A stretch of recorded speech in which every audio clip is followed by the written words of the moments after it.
이제 기대해도 될까요? 우리 지난주 말씀이었죠? 기대해도 될까요? 이 두 번째 말씀을 여러분하고 나누는 시간을 갖도록 할게요.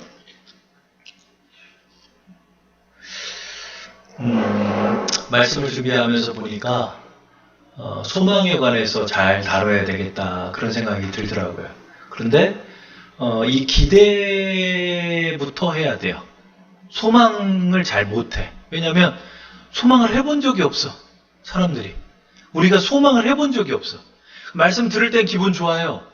근데 또 월요일 되면은 똑같이 살아가요. 왜 그럴까요? 이게 인이 배겨서 그래. 인이 배겨가지고.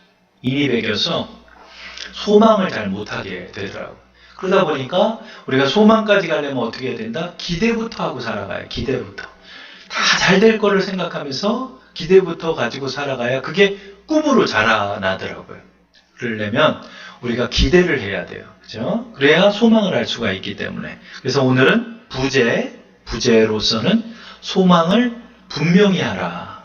기대를 분명히 하라. 이렇게 부제목을 삼아서 여러분과 말씀을 나누도록 할게요. 그러니까 우리가 이제 기대하면서 살아가야 돼. 모든 일을. 돌아보니까 저는 설교해놓고 나서 우리 이 인도가에 이 주차를 자기들 마음대로 해가지고 막 힘들었던 그 일도 제가 이제 관리사무소에 가서 이제 민원을 제기를 했지만은 민원을 제기를 했더니 그 관리소 분이 그러시더라고요. 이분들이 악의적으로 된 건 아닙니다. 근데 저도 동의가 되더라고요. 그렇죠. 여기가 주차 공간이 협소하다 보니까 아마 저녁에들 저렇게 주차하나 봅니다. 약간 뜨뜻미지근하게 대답을 저한테 하더라고요. 그래서 그래요. 하여튼 잘 검토해 보시고 이게 제가 하루 이틀 생각해서 말씀드리는 게 아니라 제가 여기 있었은 지가 벌써 7년이 지났는데 7년 동안 겪었던 일을 얘기를 드리는 겁니다. 좋게 얘기를 하고 이제 왔어요. 또 오는데 안 될 것 같은 거야. 안 될 것 같은 거야. 왜냐면 그분 말이 왜냐면 여기 저녁에 되는데 뭐 그거 갖고 그러냐. 나한테 그런 식으로 얘기를 하는 거야. 주차될 데가 없어서 저녁에 되는데 왜 나한테 그러냐. 이런 식으로 얘기를 하시니까 안 될 거로 생각을 했죠. 근데 이제 하나님 앞에 기도한 건 이렇게 했어요. 하나님, 제가 할 건 다 했어요. 하나님 앞에 기도도 했고 간구도 했고 또 제가 취할 수 있는 액션도 취했으니까 하나님 뜻대로 해주세요. 그렇게 하고 기도를 마무리 졌어요. 그래서 안 해줘도 어쩔 수 없다 생각을 했는데 저게 됐더라고요. 근데 저게 되고 나서 보니까 제가 생각하게 되는 것이 왜 나는 그 작은 일에 있어서 하나님을 기대하지 못할까? 우리의 마음속에 뼛속까지 물들어 있는 이런 요소들 때문에 그런 거예요. 그게 뭐죠? 바로 우리의 악담과 험담과 비판과 부정적인 생각들과 미움과 낙담과 좌절과 염려와 비평과 두려움과 우울함 같은 요소들이 우리 안에 굉장히 굳건한 요새로 자리 잡고 있기 때문에 그 속에서 우리가 기대하고 소망하는 삶을 살아보지를 못하다 보니까 이게 소망으로 살아가지를 못하는 거예요. 소망으로 살아가기보다는 그냥 현실로만 살아가는 거예요. 현실에서 염려할 거 똑같이 염려하고 아무 소망과 꿈도 그려보지를 못하고 그러고 그냥 사는 거예요. 하루하루를 똑같이 사는 거예요. 쳇바퀴 돌듯 똑같이 살아가는 거예요. 쳇바퀴 돌다는 것 자체가 나쁜 건 아니에요. 그렇죠? 우리의 삶을 살아가야 되니까. 그러나 하나님께서 우리에게 원하시는 건 뭐냐면 하나님의 놀라운 기적과 하나님의 표적들이에요. 하나님 우리를 그렇게 인도해 주시기를 원하고 더 큰 일들을 이루어 주시기를 원해요. 하나님께서 우리를 이 땅에 하나님의 자녀로 삼아 주실 때 여러분 어떤 마음이 들겠어요? 저도 참이랑 찬영이가 이 땅에 태어났을 때 참이랑 찬영이가 참이 한 20살 됐다가 시집가서 애 잘 낳고 그냥 사는 거? 그것도 좋죠. 그러나 더 훌륭한 인물이 되기를 바라요. 우리 찬영이도 더 훌륭한 인물이 되길 바라요. 세계적인 인물들이 되길 바라요. 그렇지 않아요? 부모님 마음이 그렇잖아요. 하나님께서 우리를 이 땅에 보내실 때 우리를 자녀로 삼으셨어요. 그럼 우리는 어떤 삶을 살까요? 우리 자녀들 잘 키우는 거? 그거 1차적으로 가장 중요하죠. 그러나 정말 하나님의 큰 뜻을 펼쳐나가기를 하나님 원하신다는 거예요. 근데 그 큰 뜻을 어떻게 펼치냐? 꿈과 소망으로 펼쳐나가요. 꿈과 소망을 가지고 살아가야 돼. 그죠? 그러기 위해서 이 소망은 훈련해야 하는구나 하는 거를 많이 느껴요. 여러분 이거 훈련해야 돼요. 지속적으로 꿈을 꿔야 돼. 지속적으로 소망하고 작은 일 하나도 다 기대하면서 살아가. 기대하는 거야. 기대하는 거야. 아이고 내 팔자는 왜 이래. 나는 왜 이래. 너무나 뿌리 깊어요. 말 한마디도 누구 하나를 좋게 보지를 못해. 얼마나 편협하고 옹졸한 마음들을 갖고 있나 몰라요. 그게 바로 여러분의 인생관이에요. 그러다 보니까 여러분 아무것도 할 수가 없는 상태인 거예요, 지금. 하나님이 여러분을 아무것도 쓸 수 없는 상태가 돼 있는. 여러분 군대에 처음 가면은요, 훈련소에 가요. 방위들도 4주. 현역들은 막 6주, 몇 주에 걸쳐서 훈련을. 왜요? 아직 싸울 만한 준비가 안 돼 있어요. 다들 막 배 이따만큼 나와가지고, 그냥 나태하고 방만하고, 대학생 돼가지고 술만 퍼먹고 다니며 게으르고, 이런 애들을 모아다가 군인을 만드는 거예요. 훈련소에서. 그러니까 막 바닥바닥 굴리는 거야, 막. 여기 뭐 좌로 뒤집어, 우로 뒤집어, 엎드려 뻗쳐, 원산 폭격, 뭐 운동장 뭐 몇 바퀴, 몇십 킬로의 행군, 뭐 이런 것들을 하잖아요. 왜 그러죠? 군인 만들려고 하는 거예요. 자, 우리도 마찬가지인 것 같아요. 하나님의 일꾼으로 이제 살아가야 되는데, 여러분, 우리 안에, 우리가 죽게 돌아오기 전서부터 여러분 안에 갖고 있는 이 부정성들, 이 부정한 것들이 너무나 많다 보니까, 처음에는 좀 소망을 하고 가다가도 화요일 정도 되면서부터 또 다시 어두워지는 거예요. 소망이 희미해지는 거예요. 희미해지는 거예요. 왜 그럴까요? 왜 그럴까요? 이거 훈련해야 되는 훈련이에요. 제가 말씀 중에 이런 말씀을 드린 적이 있죠. 뭐죠? 습관을 들이면 보통 2주 정도를 해야 습관이 들여지기 시작하는데 2주를 반복해야 돼요. 그죠? 그래서 이제 우리가 어떤 것을 반복해야 할까요?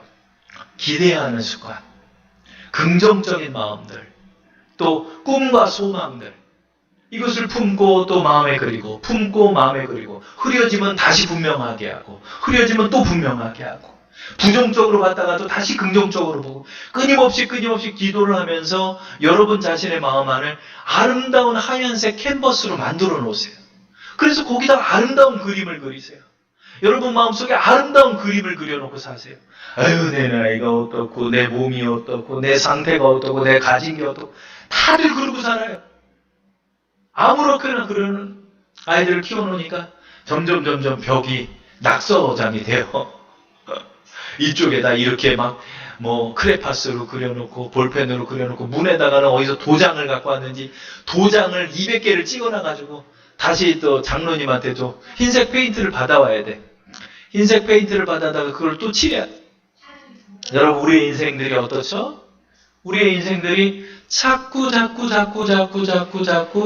낙서를 하고 살아가는 마음속에 부정적인 낙서, 검정색 페인트 이런 것으로 우리의 마음을 어둡게 만드는 거예요. 어둡게 만들어. 그렇죠? 그래서 소망하려 해도 소망이 되지가 않은. 여러분 그 산길을 걸을 때 가시밭길을 한번 걸어본 적 있나요? 나도 모르게 이게 수풀인 줄 알고 들어갔는데 거기가 가시밭길인 경우가 있어요. 어떻죠? 가시밭길을 걸으면은요, 가시가 돋아나 있어요, 줄기에. 막 손을 찢어져요. 여기 찢어져 피가 나요. 좋은 바지 입고 들어가면 바지에 올이 촥 나가버려요. 좋은 옷을 입고 들어가면 옷이 빵꾸가 나요. 여기 이렇게 걸으면 여기에 찔리고, 저렇게 걸으면 저렇게 찔리고, 신발이 걸으면 신발이 걸리고, 엉겅퀴가 우리의 발을 메어놓고, 가시가 우리를 찔러요. 여러분 어떻죠? 여러분이 소망하려 나가려 하면 여러분 안에 있는 강한 어둠들이 악한 영의 세력들이 여러분으로 하여금 믿지 못하게 만들어요. 여러분으로 말미암아 두렵게 만들어요. 여러분을 자꾸 어렵게 만들어요. 소망을 올곧게 하지를 못해요. 소망을 좀 하다가도 부정적으로 보게 되고, 소망을 좀 하다가도 부정적인 말을 하게 되고, 삐뚤어지게 보게 되고, 이 사람하고 다투고, 저 사람 미워하고, 저 사람은 이것 때문에 안 된다고, 이 사람은 이것 때문에 안 된다고. 그 사람은 결국 자기 방 안에서 혼자 살 수밖에 없는. 왜 이런 상태가 됐죠? 여러분 속이 엉망이 돼서 그래요. 여러분 속이 지금 엉망이에요. 자, 이것을 우리가 뜯어고치고 살아가요. 뜯어버려야 돼요. 가시밭은요, 여러분, 갖고서 쓸 수가 없어요. 가시밭은 어떻게 되죠? 여러분, 쟁이를 가져다가 뿌리서부터 그냥 해서 확 저기다 갖다 놓고 예수님 말씀처럼 불태워버려야 돼요. 여러분, 가라지는 쓸데가 없는 거예요. 여러분, 양분만 뺏어 먹어요. 그건 어떻게 해요? 모아다가 불을 태워버리는 거예요. 장작으로도 쓸 수 없고요. 목재로도 쓸 수 없고요. 아무것도 쓸 수 없어요. 여러분, 우리 안에 부정적인 것들은요, 요만큼도 우리에게 덕이 되지 못해요. 그건 어떻게 해야 되죠? 온전히 마당에 가져다가 다 불태워버려, 없애버려야 돼요. 여러분, 우리 안에 이 부정적인 요소들, 부정적인 마음들, 이 낙담들, 미움들, 좌절들, 이거를 다 불태워버려야 돼. 예수의 보혈로. 그래야 우리가 소망할 수 있다는 거죠. 그죠? 그렇기 때문에 우리가 이제 우리 안에 있는 이 부정적인 요소들을 어떻게 고치고 나가며 우리의 소망을 더 분명하게 할 수 있을까? 우리의 소망이 이루어질 때까지 여러분 마음속에 분명한 소망을 갖고 있어야 돼요. 그때만 우리가 구원받을 수 있게 되는 거죠. 바디메오가 그랬죠. 여러 가지 좌절이 많았어요. 아무리 소리 질러도 예수님은 멈추지 않아요. 사람들은 막 뒤통수를 때리면서 조용하라고 그래요. 다윗의 자손 예수여 나를 고쳐주시옵소서. 다윗의 자손 예수여 나를 고쳐주시옵소서. 나를 불쌍히 여기 소리 질러도 예수님은 보이지가 않아요. 사람들은 막 발길로 걷어차요. 그래서 어떻게 됐죠? 더 소리를 지르는 거예요. 어느 때까지? 예수님이 자기를 부를 때까지. 그리고 예수님이 자기를 불러서 내가 내게 무엇을 하여 주기를 원하느냐? 보기를 원합니다. 바디메오의 특징이 뭐죠? 소망을 끝까지 분명히 갖고 있다는 거예요. 끝까지 분명히 갖고 있는 거예요. 근데 여러분, 우리가 살면서요, 오늘도 오늘이 주산학교의 8주년이지만 소망이 흐려지는 것 같아요. 어떻게든 버티려고는 해봤지만은 버티고 살아온 것밖에 없을 수도 있어요. 우리가 살아가면서 왜 그러죠? 이 모든 요소가 소망이 자꾸 어두워지는 거예요. 소망이. 그러다 보면 앉아서 염려하고 있어요. 또 그러다 보면 앉아서 낙담하고 있어요. 왜 그러죠? 이 소망을 분명하게 갖고 있지 못하기 때문이죠. 자, 우리가 이것을 좀 어떻게 고칠까요? 어떻게 해야 하나님께서 우리의 마음속에 심어주신 이 꿈과 소망들을 가지고 그 꿈과 소망을 주님께서 이루어 주실 때까지 소망과 믿음을 품고 나갈 수 있을까요? 자, 오늘 마가복음 9장을 통해서 우리 한번 말씀을 나눠보도록 할게요. 마가복음 9장 22절에서 24절.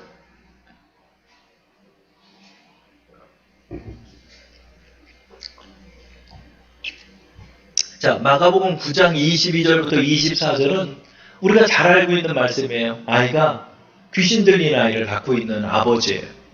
그 아이를 고쳐보려고 백방으로 노력을 했어요. 근데 아이가 낫지를 않는 거예요. 심지어는 예수님의 제자들에게 데려가도 그 아이는 낫지를 않은 거예요. 그러다 보니까 이 아버지는 깊은 좌절감에 빠져 있어요, 지금. 깊은 좌절과 낙담 속에 빠져 있는데 마지막 지푸라기를 잡는 심정으로 예수님께 지금 왔어요. 예수님이 지금 내 앞에 계신데도 이 아버지는 이렇게 말을 하는 거죠. 9장 22절을 제가 한번 읽어볼게요. 귀신이 그를 죽이려고 불과 물에 자주 던졌나이다. 그러나 무엇을 하실 수 있거든 우리를 불쌍히 여기사 도와주옵소서. 지금 이 본문의 말씀을 통해서 아버지의 온갖 부정적인 마음을 우리는 엿볼 수가 있는 거죠.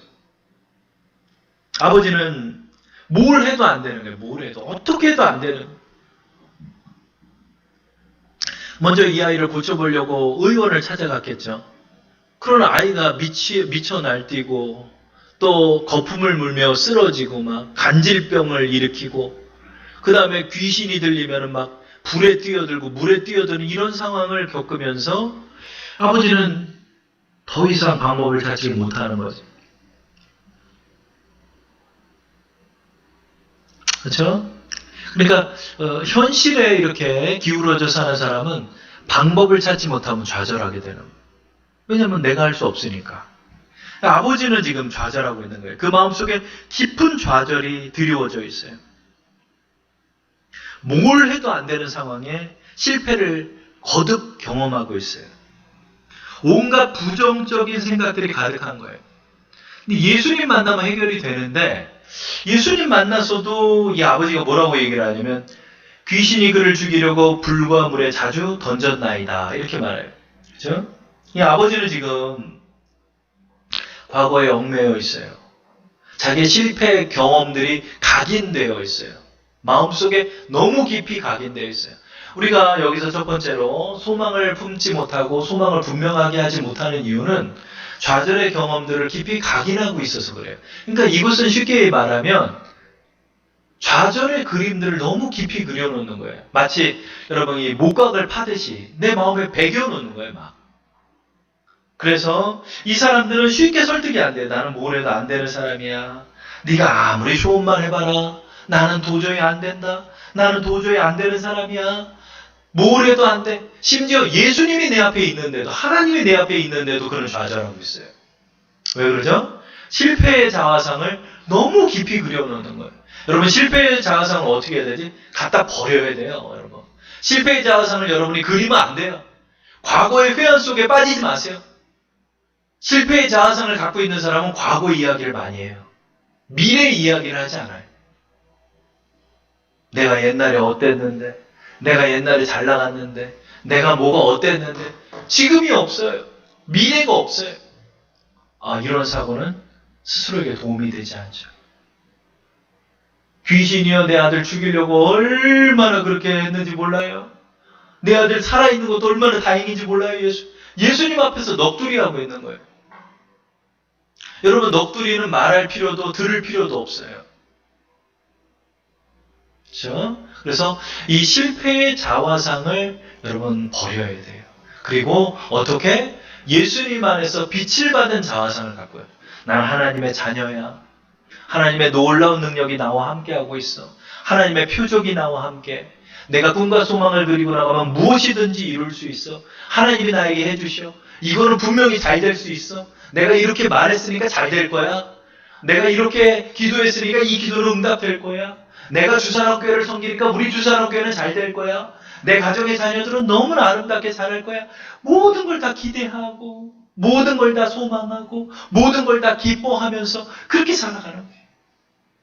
그걸로 바꿔나가야 되는 거예요. 바꿔나가요. 나의 자화상을 성공의 자화상으로, 나의 자화상을 하나님의 자녀로서 기뻐하며 나가는 거예요. 조엘 오스틴 목사님의 글을 보면 목사님이 그렇게 말씀하시더라고요. 시편 23편의 말씀을 가지고 주님의 선하심과 인자하심이 평생토록 나를 따라다닌대요. 이거 성경에 의거한 말씀이더라고요. 맞죠? 주님의 선하심은 나의 평생에 함께하는 거예요. 그런 운전을 하고 가는데 어느 날 야구 경기를 보러 갔는데 미국 사람들 야구 좋아하잖아요. 주차장이 꽉 찬 거예요. 꽉 찼어. 그런데도 그는 기대하는 거예요. 그래서 아들한테 얘기한대요. 조엘 오스틴 목사님이 얘기하는 거예요. 아들아, 너 지금서부터 놀라운 일을 보게 될 거야. 왜요 아빠? 지금 주차장 꽉 차가지고 차를 못 대겠는데 이거 어떻게 해? 봐봐. 하나님께서 이제 손을 써 주실 거야. 잘 봐라. 그러면서 운동장 거기를 주차장 한 바퀴를 딱 돈대요. 한 바퀴를 딱 도는데 이상하게 자기 앞에서 차가 빠져나가는 거예요. 쏙 거기다 집어넣는 거예요. 그런 일이 한두 번이 아니었다는 거예요. 왜 그러죠? 작은 일 하나에도 주님의 선하심과 인자하심이 반드시 나를 따르리니 내가 여호와의 집에 영원히 거하리로다. 그런 그 말씀 마음에 생겨요. 주님의 선하심은 오늘 이 주차장에서도 나에게 따라와. 주님의 인자하심은 나의 이 어려움 속에서도 날 따라와. 그런다는 거예요. 꼭 주차장이 그렇게 되는 거예요. 여러분 기대하는 사람은 그러는 거예요. 아유 하필 오늘 운전해 왔더니 왜 이렇게 사람 많냐? 아유 이거 차 못 대니까 세 블록이나 더 떨어져가지고 거기다 세워놓고 걸어와야 돼.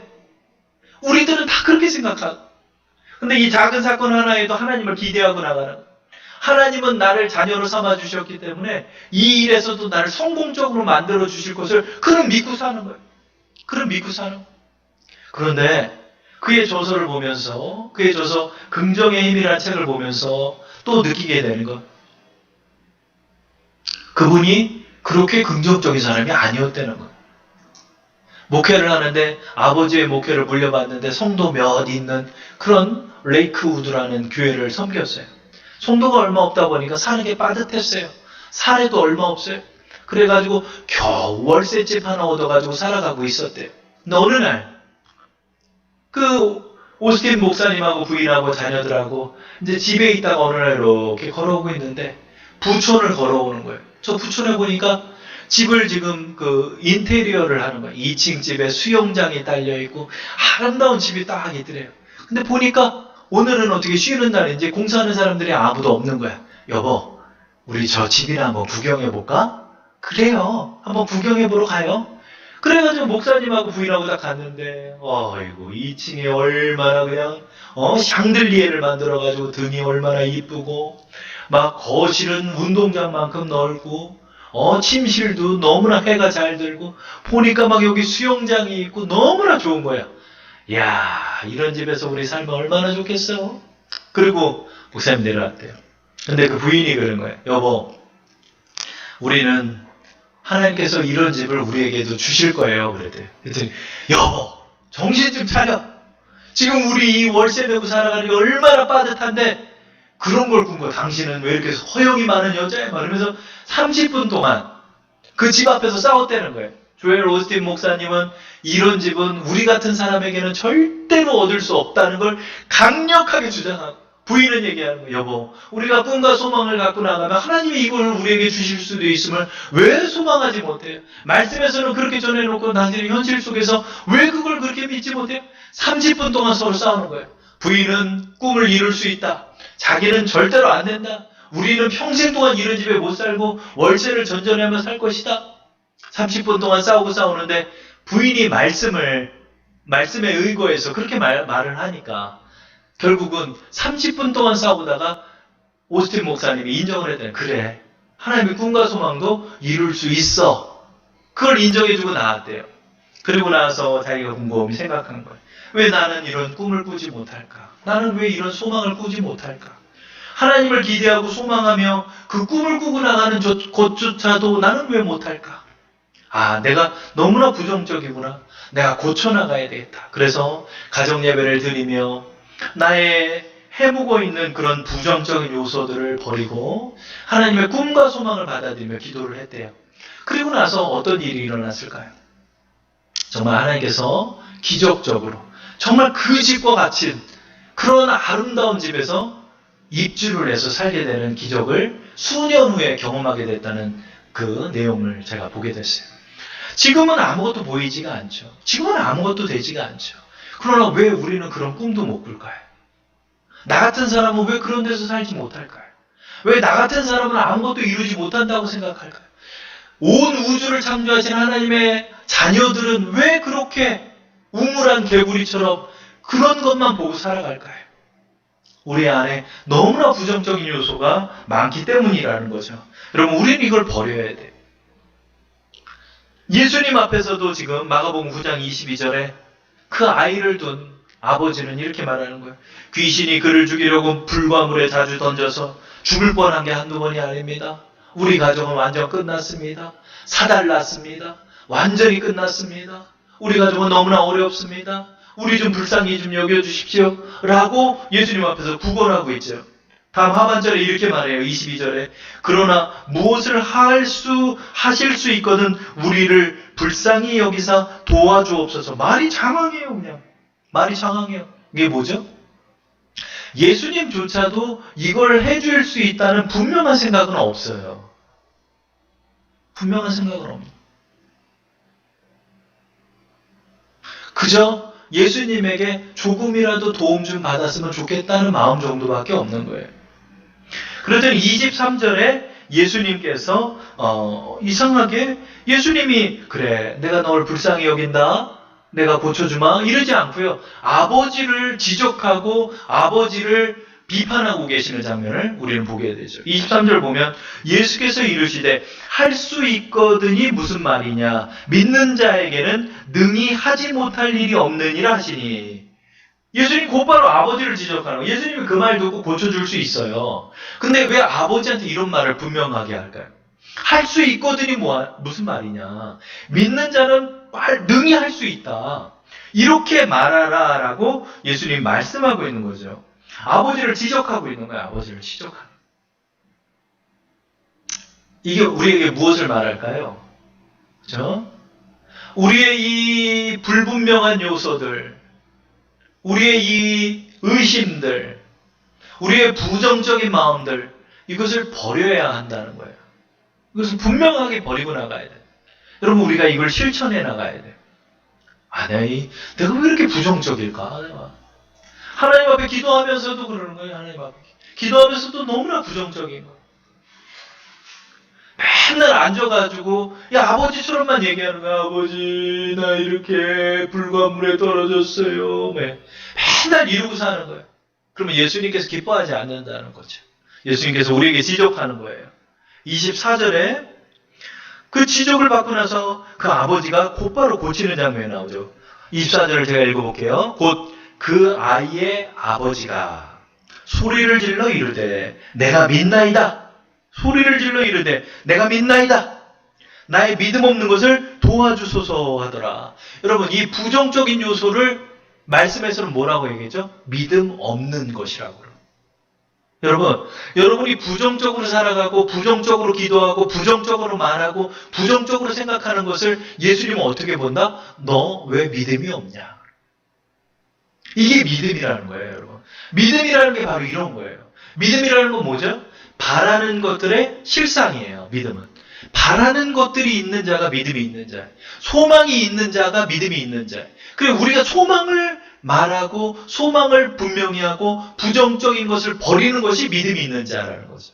아버지가 곧바로 소리를 지르고 있어요. 그리고 말을 바꾸고 있죠. 내가 믿나이다. 그런 거예요. 여기에 이제 중요한 방법이 나오는 거예요. 나의 이 부정적인 요소를 고칠 수 있는 방법이 하나예요. 뭐다? 내 말을 고쳐야 돼요. 말을 고쳐야 한다. 그래서 어떠한 것도 부정적인 말을 하지 않는다. 그래서 저희 가정에서 요즘은 자꾸 뭐를 하냐면은 격려하는 말만 하자. 격려하는 말만 하자. 격려하는 거예요. 격려하는 거예요. 근데도 격려하지 않고 핑잔 주기를 좋아하고 비판하고 또 부정적인 말들하고 우리가 이게 너무나 인이 배겨더라고. 칭찬을 하자. 격려를 하자. 이렇게 정하고 보니까 얼마나 격려가 없는지 몰라요. 우리의 말투에서. 얼마나 비난하는지를 몰라요. 얼마나 부정적인 말들이 많은지 모르겠어요. 여러분, 이 말을 고치지 않는 이상 우리의 마음에 있는 걸 갖다 버리질 못하는 것. 그러려면 어떻게 해야 된다? 주님이 말하는 너 말부터 고쳐라. 할 수 있거든이 무슨 말이냐? 믿는 자에게는 능히 하지 못할 일이 없느니라. 그러니까 소망을 분명히 말하라는 뜻이죠. 그러니까 아버지가 혹시나 내 아들 안 고쳐줄까봐 24절에 소리를 지르는 거야. 아버지, 내가 믿습니다. 내가 믿습니다. 나의 믿음 없는 걸 불쌍히 여겨 주옵소서. 그러더니 예수님이 그를 고쳐주고 계신 거죠. 그죠? 그래서 여러분, 우리가 우리의 마음 안에 있는 이 부정적인 요소들을 어떻게 버릴까? 우리가 부정적인 요소를 버리는 방법은 긍정적인 말들을 하는 거예요. 긍정적인 말들. 자꾸 된다라고 말하세요. 그리고 그것을 분명히 생각하고 꿈꾸세요. 여러분이 그런 소망을 갖고 나가요. 자꾸 이 훈련을 해야 돼. 여러분이 이 훈련을 하면 할수록 뭘 발견하는 줄 알아요? 내 속에 왜 이렇게 이런 쓰레기 더미가 많을까? 나는 왜 이렇게 부정적일까? 나는 왜 이렇게 염려가 많을까? 나는 왜 이렇게 낙담할까? 그걸 수도 없이 보는 거예요. 하나님께서 여러분에게 그것을 긁어내어 버리게 하시려고 그 사건들을 이번 주에 자꾸 경험하게 할 거예요. 여러분이 순종하려 한다면 여러분이 얼마나 부정적인 게 많은지 여러분을 발견하게 합니다. 이 주차장 사건이 저에게는 그런 사건이었어요. 우리 주사랑교회를 향한 사건들도 너무나 많은 것. 이 속에서 하나님께서는 여러분에게 긍정적인 시선, 긍정적인 말들, 소망을 담은 꿈들, 그 그림들, 여러분이 자꾸 그걸 그리고 살아가세요. 그러면 여러분에게 악몽이 없어져요. 여러분에게 비난이 없어져요. 대인관계가 회복돼요. 여러분의 능력이 향상돼요. 여러분에게 놀라운 잠재력이 펼쳐져요. 그리고 하나님의 기적이 임해요. 여러분 소망을 품을 때 기적이 임하는 거예요. 그게 바로 기적의 비밀이더라고요. 하나님 기적이 어떻게 하면 일어나요? 그랬더니 하나님께서 이 답을 주신 거예요. 기적이 어떻게 일어나죠? 야, 막 이래야 돼요? 아니에요. 내 마음에 부정적인 것을 걷어내고 그 가시떨기와 엉겅퀴를 싹 긁어다 갖다 버리고 좋은 땅 만들어가지고 그 좋은 땅에다가 꿈과 소망을 심어라. 그러면 30배, 60배, 100배의 열매를 맺는다. 아, 이게 기적이더라고요. 여러분, 어떤 게 기적이다? 내 마음에 내 가정을 향한 소망을 품을 때 기적이 임하는 거예요. 내 마음속에 내가 소망을 품을 때 내가 건강이 임하는 거예요. 내 마음속에 기대를 품고 나갈 때 기대 품은 일이 그대로 믿음대로 되는 거예요. 내 마음속에 긍정적인 말을 할 때 그 말이 그대로 이루어지는 거예요. 모든 일들이 다 나한테 행운으로 다가와요. 모든 일들이 행운으로 바뀌어버려요. 꽉 막힌 주차장 속에서도 나는 바로 차를 댈 수 있게 돼요. 꽉 막힌 일 속에서도 나는 그 일을 헤치고 나가요. 코로나 바이러스 때문에 많은 사람들이 죽어 해도 나는 살아요. 코로나 바이러스 때문에 나는 망해 해도 우리 가게는 잘 돼요. 코로나 때문에 교회가 안 돼 해도 우리 교회는 잘 되고 부흥돼요. 왜 그러죠? 꿈과 소망을 그리고 나가는 자들에게는 하나님의 표적이 따르는 거예요. 하나님의 선하심과 인자하심이 따르는 거예요. 믿음을 품고 나가는 자에게는 기적이 임하는 거예요. 하나님께서 분명히 말했어요. 내 믿음대로 된다. 내 믿음대로 되는 거예요, 여러분요. 그렇기 때문에 여러분 이 믿음이 곧 소망이에요. 믿음이 곧 꿈이에요. 우리가 그걸 품고 나가야 하는 거예요. 그럴 때 여러분 우리 교회를 향해서 많은 기적들이 일어나요. 여러분이 꿈을 품고 나갈 때 그 꿈이 여러분에게 실현화되는 거예요. 내 눈앞에서 요셉처럼 11몇 집단이 절하는 장면을 지금 내가 보는 거예요. 나이 30살에 총리가 돼가지고 요셉이 얼마나 놀랐을까요? 여러분 이게 하나님의 기적의 원리예요. 이것을 기억하면서 여러분의 부정을 이번 한 주 동안 걷어내보세요. 내가 왜 또 이렇게 부정적이지? 또 내가 왜 이렇게 염려하지? 이거를 자꾸 버리고 나가세요. 그럴 때 여러분 마음속에 하나님의 빛의 소광이 비칠 것입니다. 그 꿈을 가지고 나가는 여러분 되기 바랍니다.